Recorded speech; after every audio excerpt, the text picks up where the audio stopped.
100% প্রতিবন্ধী হয়েও কিভাবে টেট পরীক্ষায় উত্তীর্ণ হলেন এবং হাতে বিশেষ সংবর্ধনা দিয়েছেন ব্লাইন্ড অ্যাসোসিয়েশনের পক্ষ থেকে আমরা একটু কথা বলবো। স্যার, আপনার নামটা, আপনি সদ্য টেট উত্তীর্ণ হয়েছেন। আমার নাম নৃপেন্দ্র বর্মা, বাড়ি কল্যাণ। এই যে অ্যাচিভ করলেন, আজ আমরা হাতে ট্রফিটা দেখছি, একটু উপরে তুলবেন। ট্রফিটা আমরা দেখছি আপনার হাতে, কারা দিল সংবর্ধনা, কেন দিল? এটা আমাকে দিয়েছে অল ত্রিপুরা ব্লাইন্ড অ্যাসোসিয়েশন থেকে। আচ্ছা, কি মনে হয় যে ফিলিংসটা, আজকে ছিলেন বেকার, হয়ে গেলেন এখন এমপ্লয়ি, কি বলবেন?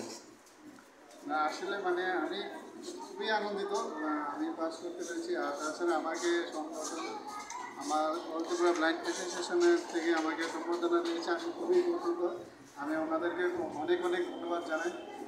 এই যে প্রথম যখন আপনার নামটা আপনি দেখলেন, তখন আপনার কি ফিলিংস হলো, কি মনে হলো? হ্যাঁ, আসলে সেই মুহূর্তটা ছিল একটু অন্যরকম। তো এই যে আমাদের মাননীয় মুখ্যমন্ত্রী প্রফেসর ডক্টর মানিক সাহা বলছেন বারবার স্বচ্ছতার মাধ্যমে চাকরি, এই যে চাকরিটা পেলেন, কি মনে হয়?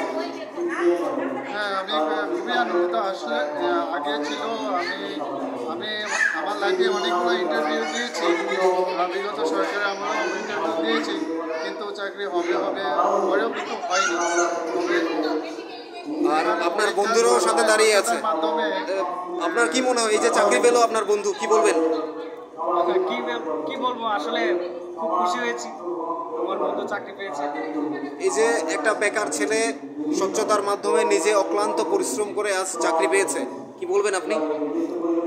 আমার কাছে তো খুবই আনন্দ লাগছে। যখন আমি শুনেছিলাম যে লিস্টে নিপেন্দ্র বর্মার নাম, তার বন্ধু কানু হালদার, পাপন সূত্রধর, তাদের নাম দেখে আমার কাছে খুব আনন্দ, আমি কি বলবো, অনেকের সঙ্গে আমি এটা শেয়ার করছি।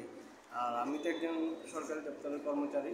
তো এই যে একজন কর্মচারী হয়ে এখন রাজ্যের যে পরিস্থিতি, তাতে করে বেকার কিন্তু বাড়ছে, তারপরেও এই যে কারোর কাছে যেতে হচ্ছে না, টেট পরীক্ষা হোক, জেআরবিটি কিংবা বিভিন্ন দপ্তরের চাকরি হচ্ছে, সেই চাকরিগুলো আপনি ঘরে বসে আপনার মেধা এবং যোগ্যতা দিয়ে পাচ্ছেন।